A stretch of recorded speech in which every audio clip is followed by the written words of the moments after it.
Partita la prima serie 200 metri di stile libero assoluti maschi, il record del circuito nuoto Italia e del 2016 nella tappa di Treviso, Chad Leclos 1:46:68.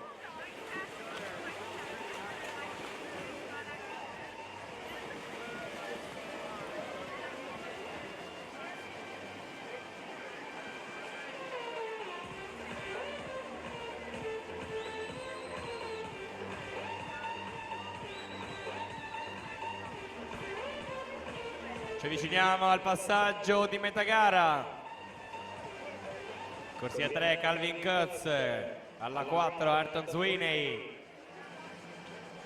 Calvin Kutz 55:60, soli 4 centesimi, seconda posizione Ayrton Sweeney, entrambi atleti della South African Team.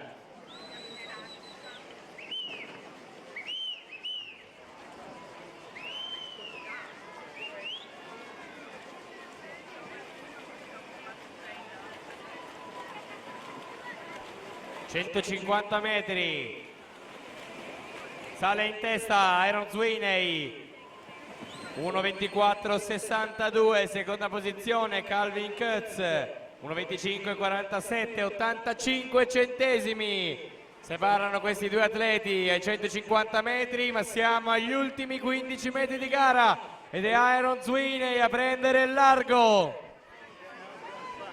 Si aggiudica questa prima serie in corsia 4, Ayrton Sweeney 1:52:48, seconda posizione per Calvin Kutz 1:54:66, terzo posto Alessandro Bonvicini 1:50.